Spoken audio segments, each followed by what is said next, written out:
Welcome back to the Monolith Film Podcast. I am Lee Byrne. I'm Nikhil. I'm Halen Nicholson. Welcome back, Halen. Thank you. What are we doing today? We're doing Jeff Bana's Joshy. Movie from 2016, starring Thomas Middleditch, a.k.a. Penis Anthony Dublinay. Absolutely. You want to give us a quick synopsis, Halen?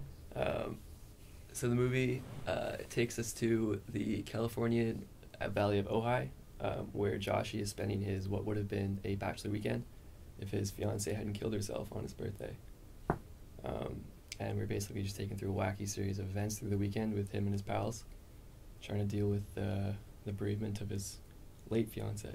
Yeah. Weekend with the boys. Nick, this was your first time seeing it?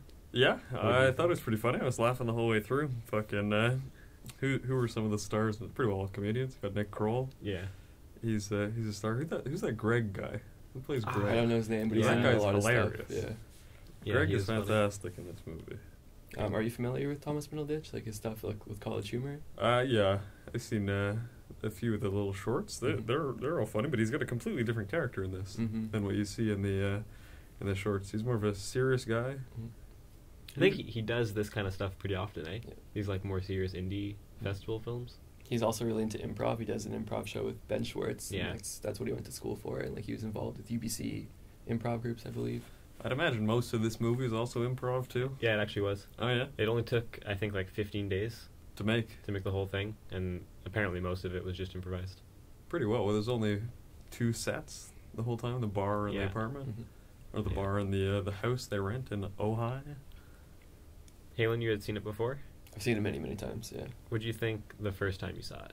I wasn't expecting it because I saw Thomas Middleditch and I was expecting some like goofy, probably not rom-com, but just some like indie flick.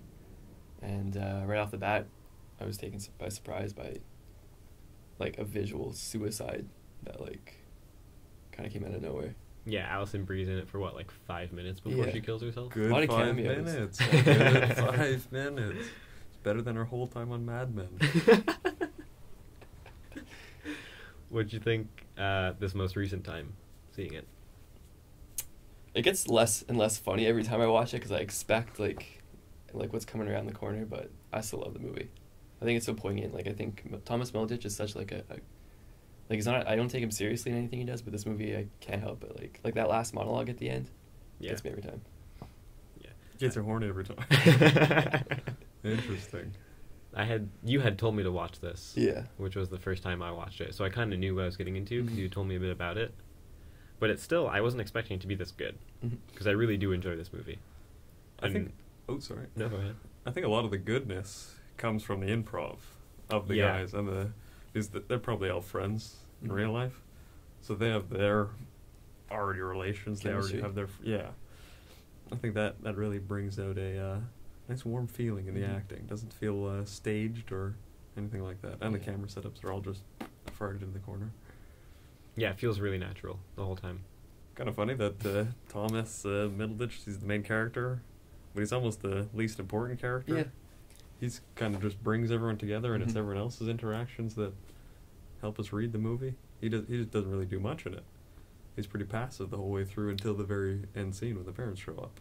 It's true. He's pretty much just drinking the whole time. Fun enough weekend. I think the whole like overarching like subject matter of the movie is how people deal with grief, and I think as Thomas Middleditch is the main character who needs to deal with his grief, he kind of gets like saturated like with his friends. Like he's never like one set. Like when he's with his buddy Adam, who like wants to deal with problems like that, like he becomes more like aware to it. When he's hanging out with Eric or Ari, he'd rather just like hang out and drink. Like he's kind of like malleable to like whoever he's like, he's kind of like, even his clothes I found like kind of blend in wherever he is, especially that last scene that's just like gray and like dark brown. It kind of just like, he kind of just seeps in wherever he is, you know, like he doesn't have like any like discernible character, you know. Even when he is talking to Adam, the more serious boy of the gang, I don't think he ever drinks, Adam? In No, here? He's always... yeah. This is Joshy, Thomas's character. Mhm. He's talking about Adam's problems, right? Like at the bar, he's not even talking about what happened to him. He's trying to help his friend out, which I thought was interesting. Mm-hmm. say that the takeaway from the whole movie is when you're going through some kind of grieving or any kind of trying problem, you need people around you to help you through it. Yeah. That's the whole point of the movie. There's a line in the beginning of the movie when Adam brings up Mecha Dungeon Crawl. Mm-hmm. The description of the game and how difficult it is and how it needs like a co-op, like a dynamic feature to it. I think that's an analogy for how you should deal with your grief, and how the perfect setup was that he had all his friends in like a closed cabin, and that he had like the means to like, deal with his grief. And finally, when he has that like epiphany or like revelation at the end of the movie with his monologue, that's when they play the game, go through it, deal with it. How do you read it when they lose the game at the end? I was about to ask. I had never thought about that until today, because like they do lose it. Yeah, I had caught on to that as well. The whole game thing, like it's a cooperative game. They put a lot of emphasis on cooperation and communication, and like you said, it's only when they play that game that they really connect and bond and heal together. But on them losing the game, I think it's just, it's just not that easy to get over grief. How do you win? Life in general. Yeah, you're gonna lose the game a few times. It's gonna be hard, exactly. But keep doing it. Keep surrounding yourself with friends. Keep talking about it. Keep playing the game, basically. Is the second takeaway from the movie, don't get married, because no one's happy in that movie. Fair enough. That's so true. No one's doing good. Yeah. Everyone be cheating. At first, when they lost the game, the last person to roll the dice is Jody, yeah, the girl. So at first I kind of like... Is that with an E or an I? I think it's I. They talked about it, that was a joke. Yeah. Is it? Oh yeah, Jody. I'm going to cut out that part. Sorry. They, at first, like before really thinking about it, I kind of blamed her. Because like she's the outsider. Mm-hmm. She shouldn't be there because she's there with someone who's married. So I thought it was kind of like a... Like, yeah, they're playing the game, but they're not playing it properly kind of thing. But then I think it's really just that it's difficult. It's a difficult game to win. And it's okay that it's difficult. And they all kind of seem to take away something else from the game. Like, Eric realizes that he shouldn't be married. Ari finally kisses Jody. Greg has, like, some meltdown. Nonsense. Yeah, some existential awakening. Fuck you. Fuck you. Yeah, so it's, like, it's more cathartic for, like, each and every one of them in a different way. And I think that, like... I think Jody being there was important. And, like... Maybe for Ari to realize some stuff about his own marriage like Eric did. Yeah, exactly. I think Adam's character is interesting because he kind of foreshadows the progression of the gang as a whole. Because he kind of deals with his own... He's always trying to talk to people about his problems. And every time he does, he gets better and better. And I think he's probably the only one who's better before the game even starts. After he talks to the stripper, I think is the last time. And the hot tub guy. Yeah, that was before. So I think him talking to the stripper is like the last time we see him like super bummed out about his breakup. So I think it was nice to see that character kind of usher in progress for the rest of the cast. He's the weirdest character, but he's also like the most normal. Yeah. Where he does the most normal thing, the most human things to do. Yeah. How fucked are those parents? Yeah. That was nuts. That scene pisses me off, man. So what do you guys think? Did he kill her? He killed her in the end. It was his belt, so that's true. I think the parents were important though, because it just kind of points to like the attitude throughout the movie of how they like neglect what's like really going on, and like they're neglecting the fact that they've been so negligent with their daughter and her mental issues. And I think that the parents coming in from like a third party perspective, just showing that like not only are the dudes not dealing with what's really going on, but even the parents are like, I don't accept that my daughter has any mental issues. Like, it couldn't have been that. Like, Joshy had to have killed her. Yeah, there's a pretty consistent motif of denial throughout the film. And the only person who's really come to terms with, like, how you should deal with stuff is that dude who comes with his daughter or his son and his wife. And then he gets kicked out almost immediately. Yeah. So they're really, like, literally pushing away anything that's trying to, like, get, like, any cathartic release for it, you know? Yeah, they're avoiding the problem completely throughout. What I found interesting as well about the parents is, like, you can tell, and he mentions it, I think, in the monologue afterwards, Joshy blames himself as well for not being able to save her. And so I think the parent blaming him, like, fully to his face, kind of, like... affirms his, like... Yeah, I think that's what pushed him over the edge to be like, alright, I gotta fucking deal with this. What did you think about it technically, Nick? Well, for a kind of movie like this, where it's like comedy too, and you have all guys who are going to be making jokes the whole time, we kind of not sticking to script. Yeah. You kind of have to film it the way they filmed it here, like kind of wide all the time. I know, So in like, case anybody does anything. yeah, exactly. Or you never know who's going to talk or say something, so you have your wide shot. And they probably, I'd say they had a few cameras going per scene just to catch everything, but it looked nice. I thought it was shot like you'd expect it to. There's no fancy shots in it, but it was pretty low budget, you know. half handheld, half tripod, but did the trick. Yeah. Nothing lost by technique. Do you guys have any favorite comedic scenes? I think fucking Thomas's lines. Yeah. He has a few just like one-liners that fucking make me laugh. Like right at the beginning when him and his fiance who hasn't killed herself yet, they're trying to find out what to do for dinner. She's like, we have chicken, and he's like, I like chicken.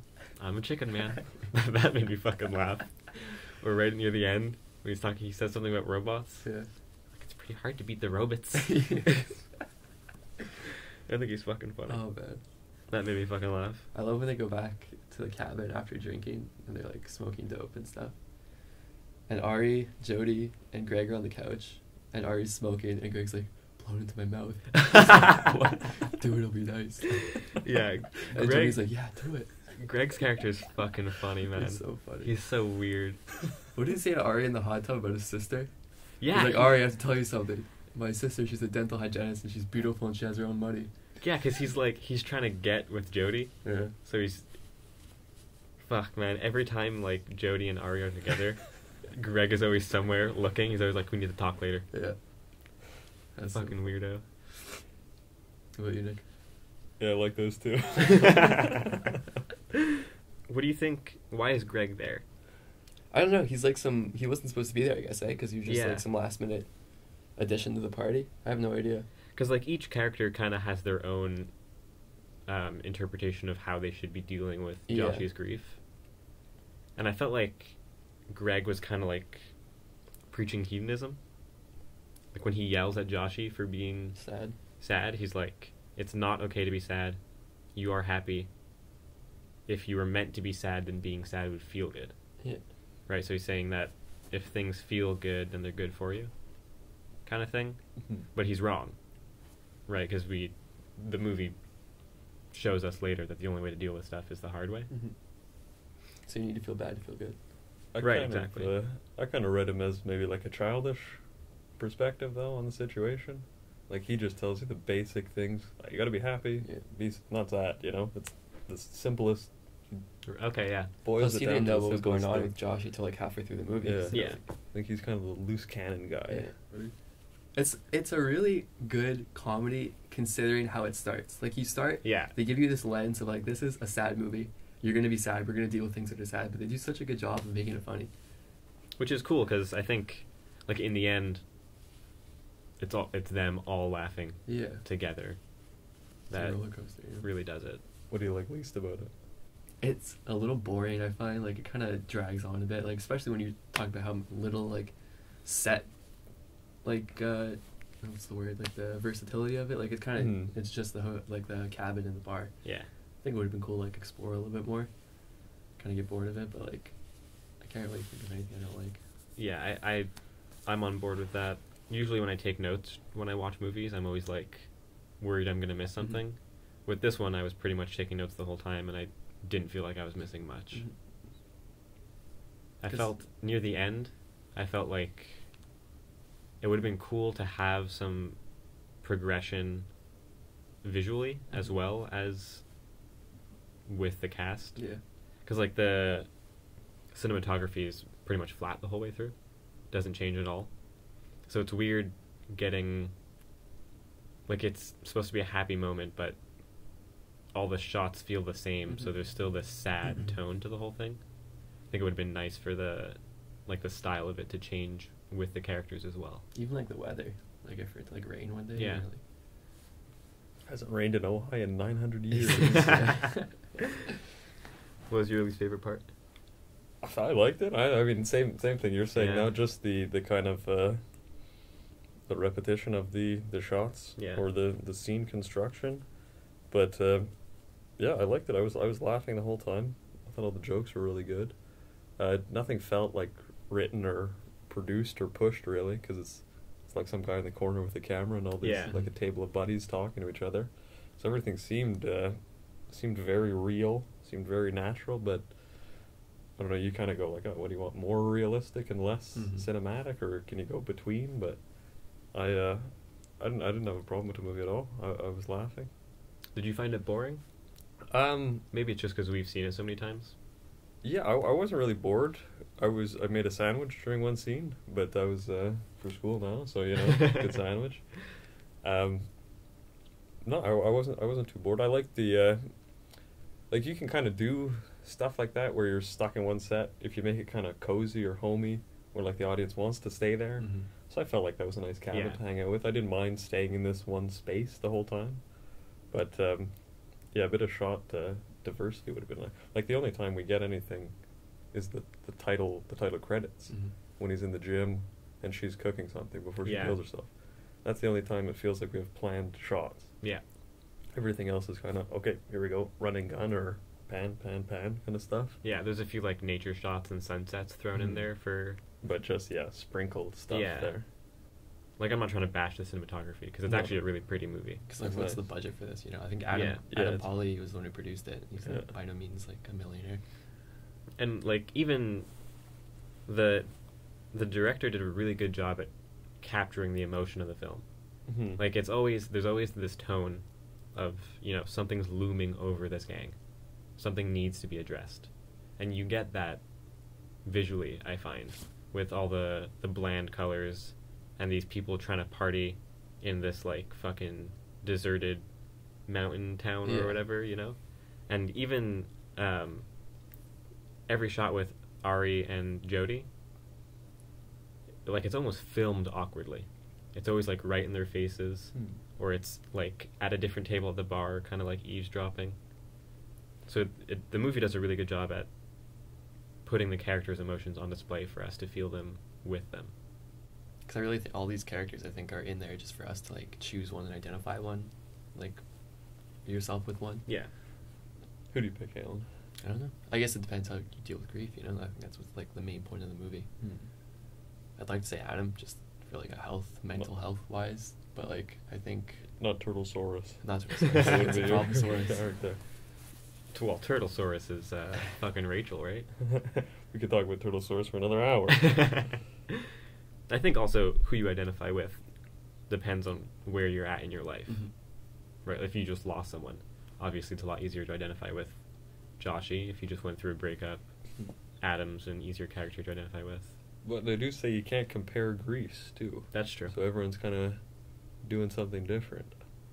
But I actually think that was a pretty important line, because they never actually do compare griefs. No. They do deal with them separately, or at least on separate occasions, but together. Yeah. So, like, Ari, like, they're all kind of right in their own way. Because they're all grieving in their own way, but it isn't comparable. Like, it is, like they're all dealing with their own shit. What do you guys think of the soundtrack? I honestly didn't notice it. Yeah. I looked it up on Spotify, like, after, like, the third time I watched it, and it's a lot of weird, like, Romanian, like, the intro, that weird, like, you'd have to listen to it again. It's just I think it's from, like, Romania or something like that, or, like, Bulgaria. Just a lot of weird, like, I think there's, like, a Dave Matthews Band song in it. It's, like, it's Dave good Matthews Band Romanian style? They're good tunes, but, like, they don't really contribute, I find. It's kind of like... Yeah, because I honestly didn't notice anything. Yeah. Nothing stood out. The only sound that stood out to me was the wind chimes. A lot of wind chimes. Yeah, at the end especially. I thought that was a nice ending shot as well. How important do you guys think the setting is? I think it's pretty important. Because it's like, I don't know, it seems like those sprinkled shots are always of trees and sunsets. Seems like, I don't know, like the nature plays an important role somehow. But I haven't really been able to quite pinpoint it. I was thinking more about the valley itself. Kind of just, like, hones in on, like, isolation, how, like, trapped they are with each other. Like, every kind of, like, movies, when they're kind of doing a thing like this, and all the characters are stuck in one setting, like an apartment movie where everyone's in an apartment, or you're stuck in a train or something. What people always do is they make it like a microcosm of all society or some issue they're trying to do. But I don't really think this does that. I don't think each character is representative of an archetype. Yeah, or something like we can identify with individual characters because they're each a bit different. Mm-hmm. But not one of them is like, oh, this is about border immigrants is why we're talking about this. They're kind of all, they stick to the story in this. It's not like a microcosm of society.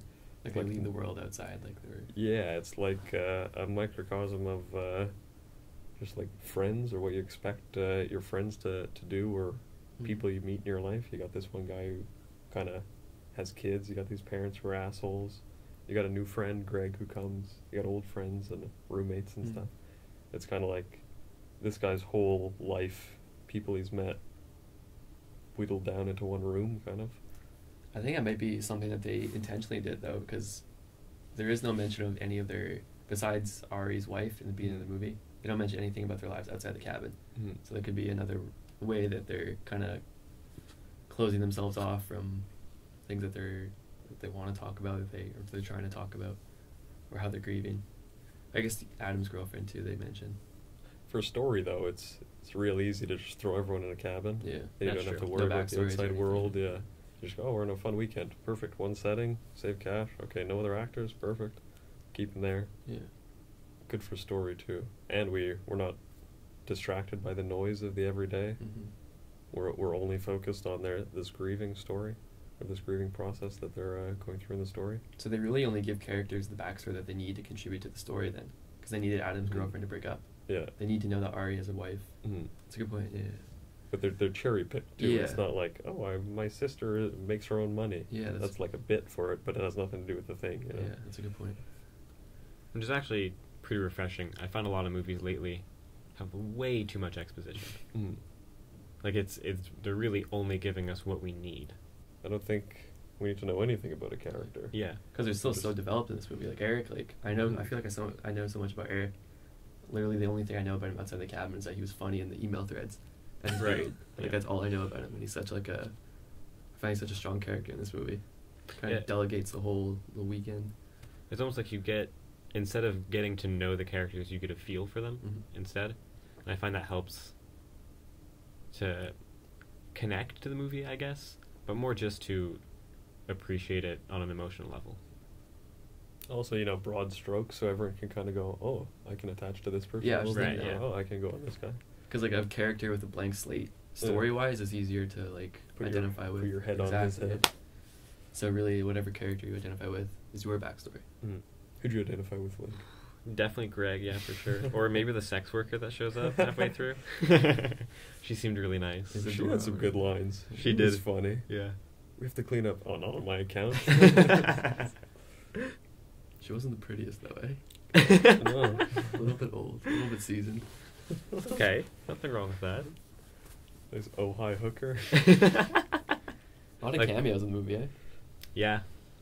A lot of, similar kind of names, Like these, a lot of them, this isn't their first time it's like the same working together. Yeah. For sure, I think they probably saved money on casting, too, and you go, hey, buddy, you want to just show up for a day, We're only here for, what did you say, 15 days or something to film for? Production for a day, fuck, we'll film a scene. Being all kind of on the spot, everything flowed together good. Story was easy to understand.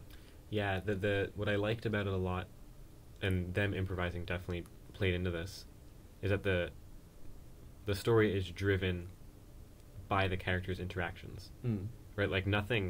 There's absolutely zero plot points. Right? It's all just them interacting with each other that pushes the story forward. More character development than story. Yeah, exactly. How do you see the difference? Do you think that the setting for this movie helped it because it's all on the spot, compared to a movie like Killing of a Chinese Bookie, where that's out in the world, but also on the spot? But that plot is more convoluted. This plot seems very straight to the point. So do you think it's the setting that did that, or the actors who did that, or the type of story that changed it? Because I think the setting really eases the story. We're not confused at all in this No movie. distractions or anything. Yeah, we're killing. You could be in a Chinese movie theater getting ice cream or something, or you're with gangsters, or you're in the watching a Mr. Fantastic show, or there's all these things to distract you from the story because it's out in the world. But because this one's locked down, it seems very easy to understand. Yeah, definitely. And I think that plays into the theme as well, where you kind of need that to deal with what these characters are dealing with. Like, the world is very much a distraction. And for the first half of this, that's exactly what they do, right? Is try to distract themselves by going to the bar, going to the casino, doing exactly that, going into the world for distractions. Oh, yeah. Right? But it's only when they're at the cabin and they're not distracted, they're, coming face to face with it, that they can deal with it. I find also, you mentioned Killing of a Chinese Bookie. That movie does just a good enough job, just as good of a job at creating a sense of isolation. Right? You're with the character the whole way through, and you feel like it's just you and him the whole time. Cosmo. Yeah, just you and Cosmo the whole time. But in this, you're just as isolated, but it's not so much the cinematography that does it, it is very much the setting. When they're on shrooms and they're walking away after Greg finds out what happened to Rachel, he says, "There is no time travel. Everything stays the same." What do you think of that? Can't tell you, dude. Every time I watch it, I'm like, that's cool.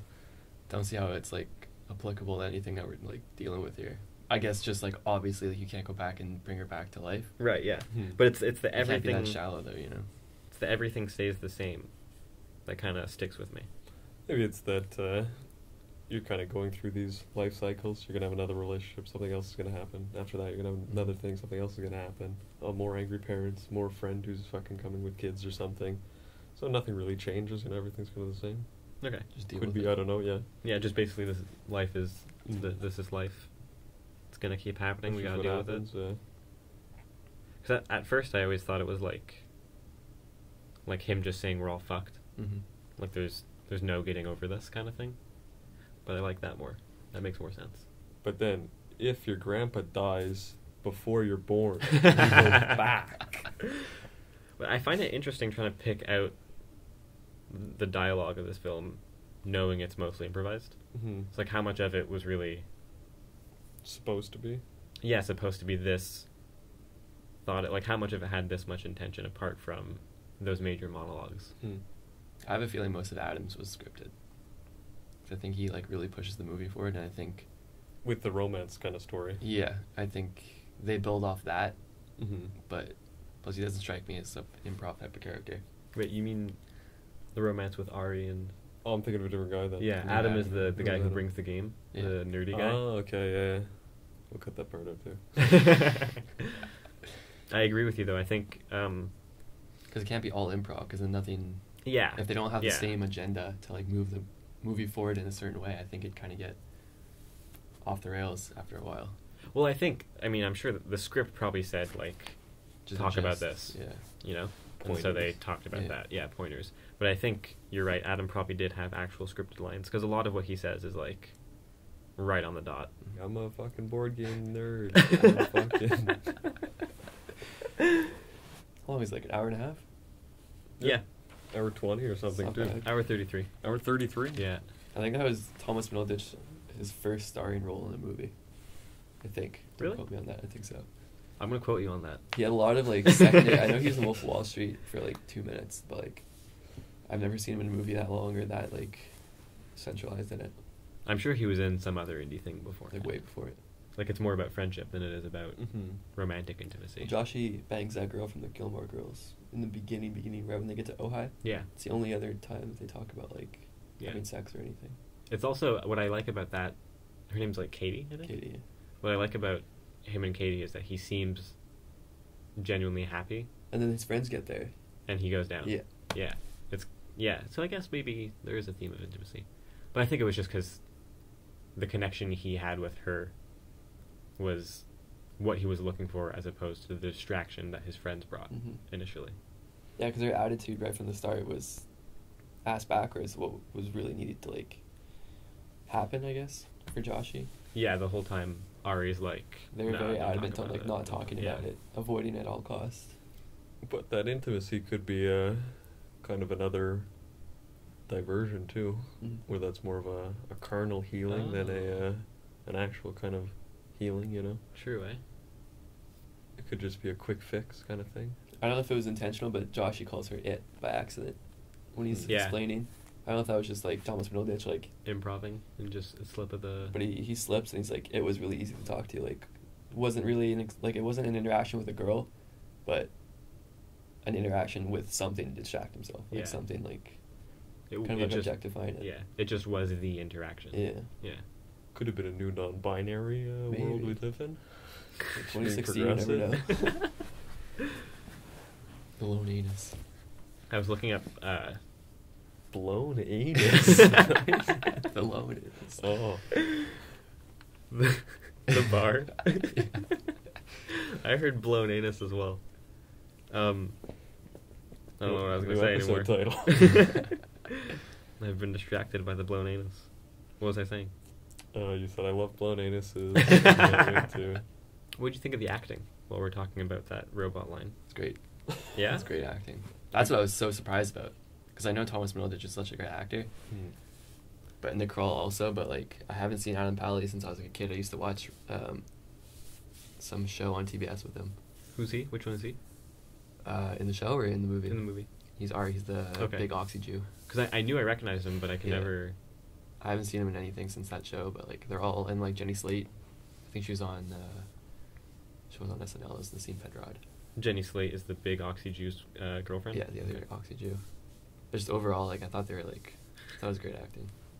I found, although Joshy's final monologue where he finally breaks down, it is a pretty powerful scene, but I thought his acting was a little bit goofy. Oh. How so? Just like the way he pronounces his words, and he does this in a lot of the things he's in. When he gets emotional, he kind of like rounds his words a lot more. I don't know. Fair enough. It's just every time I hear it, I'm like, that doesn't sound sad. That sounds goofy. That sounds silly. Like the way he said robot. It's hard to beat the robots. Yeah. Like that kind of like little inflection he does. He does that when he gets emotional in scenes as well. Do you think maybe you have like tubes on the brain? Like, I think maybe, yeah. You're a little biased. Yeah. I think I can't get College Humor out of my head when I see him. Because he had some great scenes with College Humor. On Jake and Amir skits, he had some like out of the blue, he would like break into these like super serious characters and like blew me away back then. And like here, it is different in the movie though, compared to the way everything else is shot. It's like one of the only close-ups we get, or one of the only head and shoulder shots we get. Just him. Where there's dialogue. Yeah. There's the shot at the end where he's looking at the valley, or it's close up and it pans over. But everything else is pretty well a wide shot, or a bunch of medium shots with everyone sitting at a table or on couches. It's one of the only times we get a solid, tight, fucking head and shoulder shot. A long shot too, and like a one shot. Everyone else is, or every other scene is, like 2 shots with 2 people in the frame, or a full table in the frame. Kind of shot me out of the rest of the movie a bit.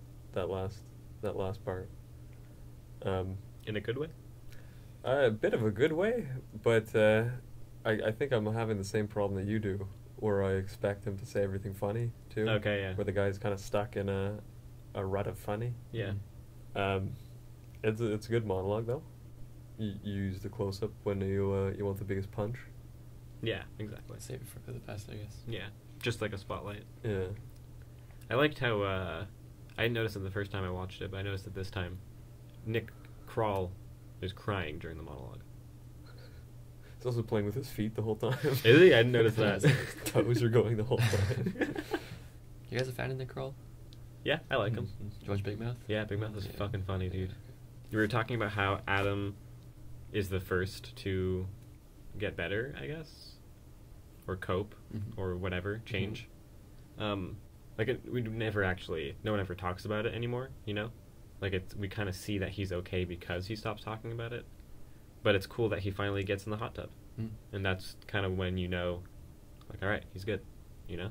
He's able to relax in the hot tub now. But he gets it because he's the one who explains how to play the game in the beginning. Yeah, He has yeah, the tools. He just doesn't have people to play with. So once he gets to talk to the hot tub repairman, he gets to talk to the strippers, gets to talk to, I think that's it. Yeah, Those that's are the only it. like, real conversations. I think Yeah. once he gets the people to play the game, quote unquote, then he could like Get in the deal tub. with it himself. Exactly. Yeah. Yeah. They are all people outside of the little hut Yeah. too. It's outsiders he brings in. I think it's just what you said, that they weren't ready to face it yet, but he was, so he kind of had to bring outsiders in.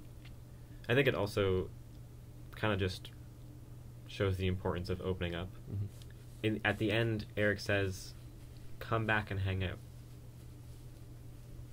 Right? Yeah. I think he means, like, come back to the apartment. Okay. Like, it's okay to be around that, you know? Mhm. Like, we're okay to deal with it now. Are there any characters that you want to see more of or less of? I think Aubrey Plaza would have been funny to see more of. Yeah. But just for the gag, because she didn't really do much but yell at Adam. Greg's nice. Greg, yeah, more Every scene Greg. with Greg Can't is get enough good. Greg, yeah. You think Greg's gonna get the spin-off? If anyone's getting the spin-off, it's Ari. Because he's the only one at the end who hasn't fully dealt with his shit. Yeah. Right? He finishes his story by Cheating on his wife. So, I don't know. That's either him, just like releasing himself Yeah. so that he can go back to his wife and have a successful marriage. Or And if he's that's the a real last. thing. He's the last person we see leave. So really, he's like on his way to like deal with it. I guess like. Yeah. It was interesting, too. Right when he's about to leave, Joshy's about to say something. Yeah. And he's like, never mind. Yeah. You know? So it's like they haven't really learned. They're just kind of... I smell a sequel. First review, half star. Why is it that Jeff Baena gets realism so right, but Jeff Baena also makes the most boring movies I've ever seen? I didn't find it that boring though. No, I don't know. It's definitely only boring to me now because I've seen it so many times. Yeah. I think it's also not boring enough to give half a star. Yeah. Have you guys seen Jeff Baena's other movies? No. Not sure.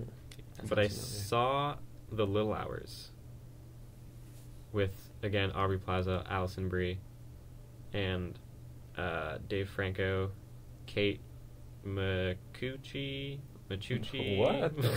Dude, I don't know what. And John podcast, the Makuchi podcast. They're nuns at a convent back in medieval times, and they just want to get fucking laid. Really? That's pretty much the whole gag, yeah. It's just like, it's like a period piece, but they're swearing and cursing and talking about sex like it's the modern age. Mm-hmm. I kind of found it a one-trick pony. Like, that's kind of the whole gag, the whole movie. But it's not bad. It's definitely not boring. I haven't seen Life After Beth yet, though, so... I mean, you got to think about it. Watching this movie with no previous knowledge of like Thomas Middleditch or like Nick Kroll, like if I didn't know Thomas Middleditch was in it, I wouldn't have watched it. And I think that's why like I was like so into it the first time, and then I realized it's such a good movie. So like I was kind of biased, so I can see where she's coming from. But even if you're not fans of these guys already, I mean, the movie, they're very likable. Yeah. It's easy to get into the movie and easy to laugh along, I find. Yeah, it's definitely not half star out Bad of 5 review. boring. Take it off, let it Oh, roll. come on, dude. Bad. I can't believe Alison Brie let me down like this. Half a star. Half a star. I guess you only watched the first 5 minutes and then turn it off. She had a lot to do with it too, with the production, I bet. In her fucking half-day shoot there. She really worked on that movie hard. 1 star. Boring. Stereotypical characters. Mm. There is the nerd, who Mhm. also wants to do nerd stuff and talk about nerd things. There is the party guy, who wants to party and talks about partying. It's like a football player. The movie is not particularly funny or interesting, and to be honest, I don't even see the point in making this movie. Because for me, it didn't offer anything to think about, and it wasn't very entertaining or fun. Well, good news for this reviewer. Listen to the Monolith Films Exactly. podcast, where There we you talk go. about it for 40 minutes. things are not really developed like they should be in a real movie. A real movie? Oh, this movie, What the fuck? you could only watch this movie on Hulu in the Matrix. They just happen, and that becomes very frustrating. I feel, no offense to this person, I feel like he has never hung out with people before. Because him saying things just happen out of the blue that affect the story, it's like, yeah, dude, that's A movie. life. Yeah. They kept talking. Dude, they just kept fucking doing stuff. I wanted a movie, not a talkie. That was a really shallow review, I find. Yeah, Oh, I big think time. A lot of these ones seem like reviews where people kind of watch it through their phone or something. Yeah, and yeah. They're doing something else at the same time. Yeah. Another bad review. Yeah. Thumbs down. Fuck I these give that guys. review a fucking 1 star. Yeah, exactly. So we're reviewing their reviews. I was lured in by the pretty amazing cast, Exactly. many of whom are relegated to cameos that don't seem to advance the plot or serve a comedic purpose even. Not a comedic purpose, but a character developing purpose. And I was quickly repelled by everything else.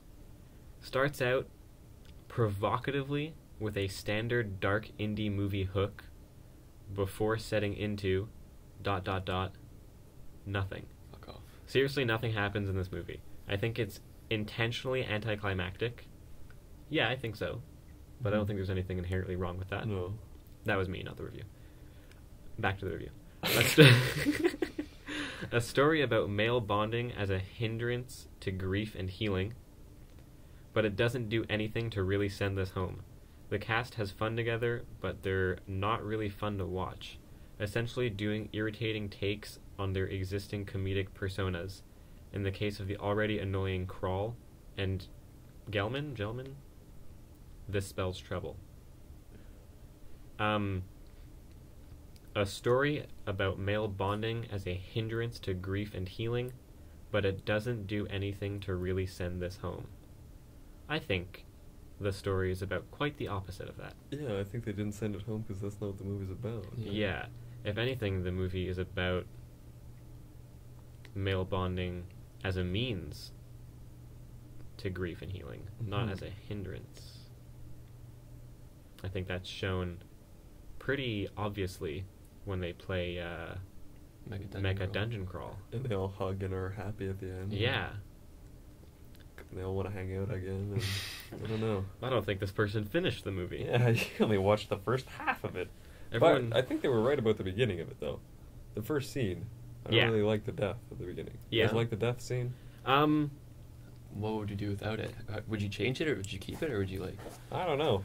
Maybe you start in the thing and you have to figure out, I don't know, but I you agree. could come up with Connect the 1,000 dots different yourself, ways you know? to do something, Yeah. but yeah, I thought it is a bit of a dark indie movie Yeah. hook at the beginning just to get you going, but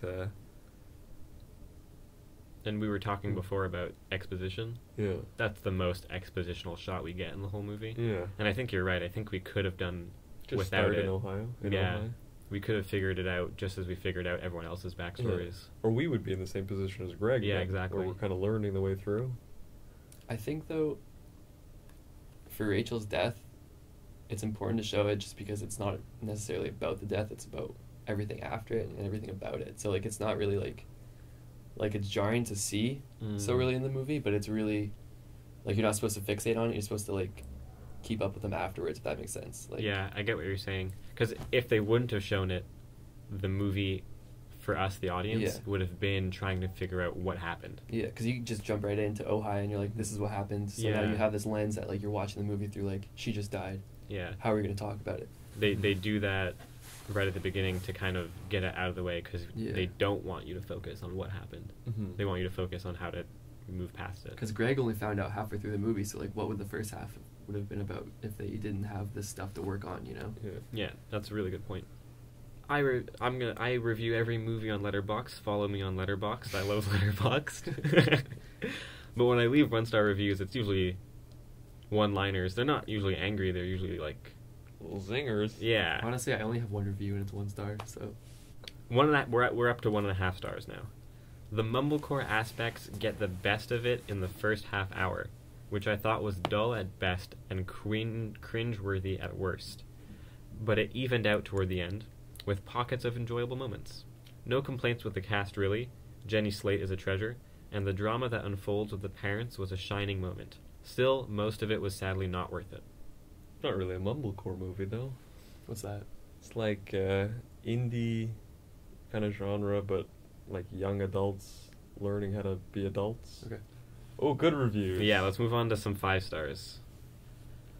Number 1, an extremely in-depth review of the movie, so get ready, boys. This is it a long one. chronological or like most liked or like? I'm going by highest and lowest rating. Okay, so like the highest one's most recent? Looks like it. Cool. Yeah. Attention, Jeff Baena and company. Joshy 2? 5 stars. Delete. That was Greg writing that. I can't tell you enough that you need to watch this movie. Whoever you are, whoever is reading this, watch this movie. Periods in between each Yes, other. yeah. A wholly cathartic... Good cadence on that. Thanks. I'm trying very hard. A wholly cathartic experience with phenomenal performances and direction. I am not going to say anything else because the best way to get into this movie is with 0 expectations, knowing nothing. Mm-hmm. That is how I went in. Still, now, on something like my 5th watch, it is still one of my favorite films of all time. So please, I implore you, watch this movie. It's an okay movie. Yeah, I wouldn't say it's my favorite of all time. Yeah, Some relax, people buddy. kinda Did you know anything about it before you watched it? I think Lee might have told me it's about a guy whose girlfriend dies and it's Thomas Middleditch. Yeah, I gave him a quick Yeah. one-off summary. But yeah, I don't really like knowing a lot going in. You guys like that? No, I ever since I started watching movies more seriously, I stopped watching trailers completely. Yeah. I like knowing what movies are coming out. I don't like knowing what they're about. Especially like for this one. They kind of set you up to fail, though. They set your expectations to Yeah. a certain thing, and then if it doesn't deliver in what you made up your mind to be, it could ruin the movie for you. Or watch it in a Yeah. bad light the first time. But at the same time, when we were talking about Spring Breakers, Mm-hmm. the marketing for the movie is Part of the trick. Yeah, it's just it's a super important part of the film itself. Yeah. But for the most part, I do avoid knowing anything. But Like oh, sorry. I'll usually follow like directors, and I'll keep track of the directors I like and what their next projects are. Mm-hmm. And so that's kind of how I avoid trailers, and I just Yeah, kind of keep yeah. track with the people I like. Teasers are different. They How tease so? you a bit. Only like maybe 20 seconds or 30 seconds, Okay. and it's kind of disparate shots, all different things. Teaser trailers, on the other hand. Stay away. It's like with like every Marvel movie they come out with, they have like 5 trailers Yeah. before they ever And release they're the like movie. 3.5 minutes long. Yeah, it's I just like, watched the dude, whole fucking movie. I mean, first of all, you watch one Marvel movie, you've seen them all. Excuse me. You're excused. Infinity War changed my life. Oh my god, dude. First off, this is my 3rd time seeing this movie, and every time I think I enjoy it more. Thomas Middleditch is brilliantly understated throughout. Yet, you can really feel his pain when needed, especially at the pivotal moments. The story itself is interesting, yet is nothing too special without the interwoven connections and relationships between these wildly different characters, all of which felt extremely real and grounded throughout the film. This movie also has an amazing cast, with everyone from Alison Brie to Adam Pally, with a surprisingly strong performance from really everyone in it. I felt as though each character was formed really well, and they all had moments to shine that really showed how multifaceted they were. The main gripe I did originally have, with this movie is that it doesn't resolve anything and that the pace was a little bit slow. After rewatching it, though, I feel like that actually works more in favor of the film. I mean, it's pretty much what we said. Mm-hmm. Yeah, that's a spot-on thing. Yeah. Good review. Good job, I think something Isaac. this person brought up was... Isaac, thumbs up, Isaac. I'm going to like your review. You just got liked by the Monolith. Boom. Wait till you get the bump of followers now. What were you going to say?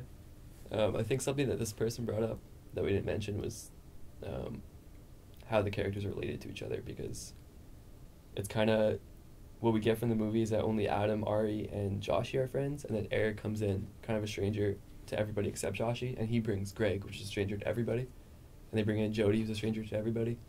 I think that might be an interesting like dynamic to explore, just how like motives behind the characters related to how they know each other, something like that.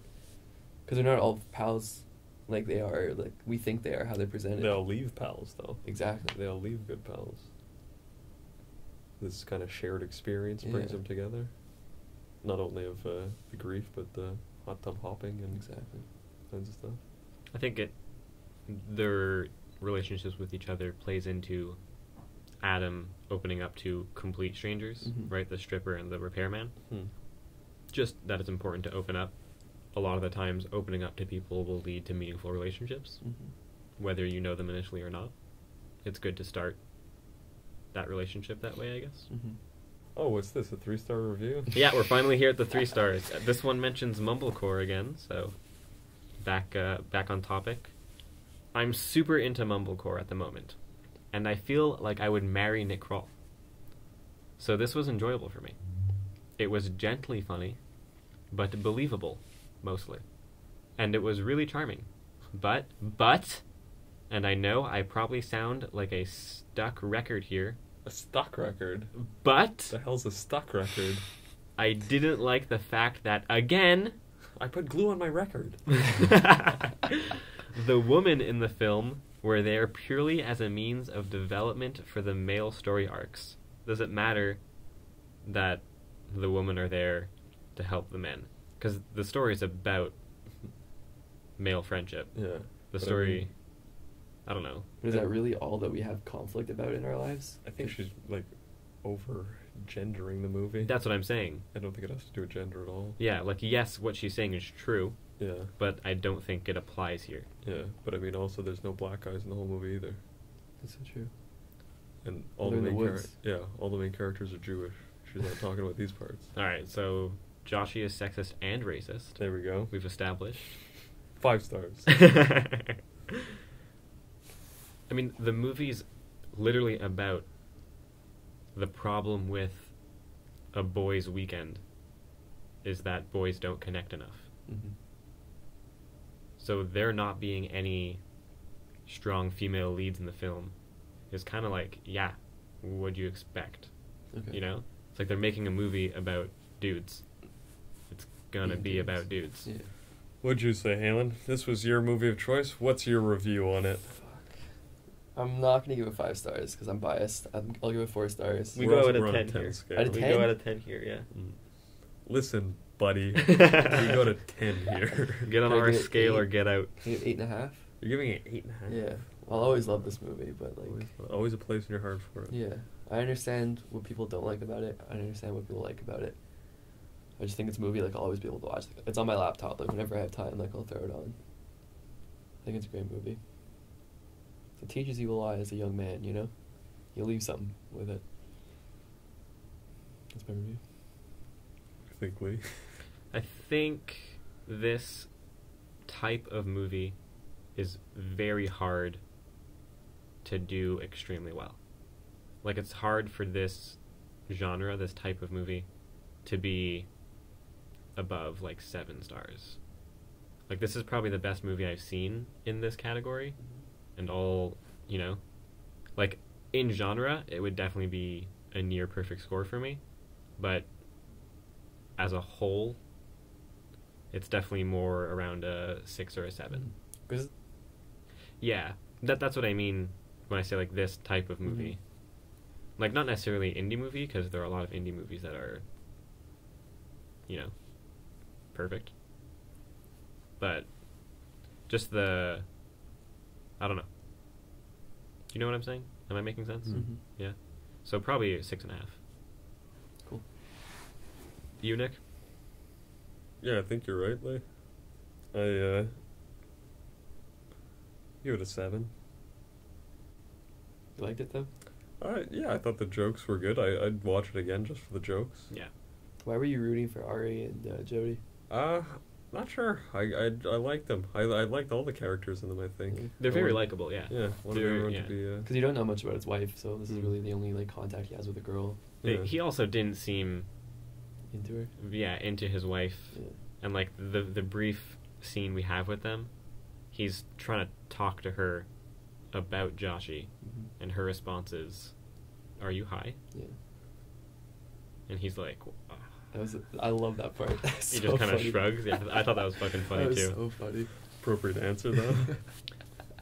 So like when you take into account like everything we just talked about and the importance of connecting to people, and you contrast Ari's relationship with his wife and Ari's brief relationship with Jodie, it's easy to root for him and Jodie because their connection on screen seems much more substantial. It's almost like his wife is the bad guy. Yeah, but you know, don't cheat on your wife. Yeah, so. of course. Wrap it up.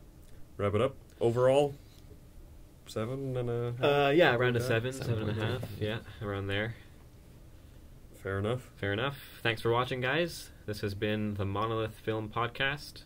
Send us your reviews, your opinions, movie suggestions.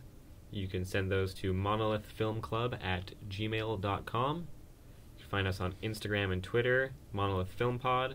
Check out Letterboxd to find us there. I'm Lee Byrne. I'm Nick Gillen. I'm Halen J. Nicholson. Next week, we'll be doing Evil Dead Trap, a cult classic Japanese horror. Should be pretty fucking dope. So until then, I don't know, watch the movies. Do it. Ne zenginlik ne de güzellik isterim.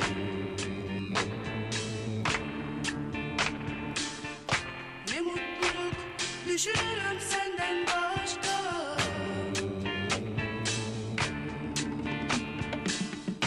Gururla söyleyebilirim sevgilim.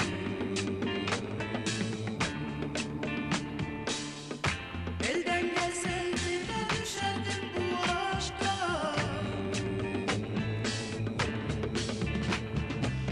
Yüz kere na na na na na, bin kere na na na na, 10.000 kere na na na na, 100.000 kere.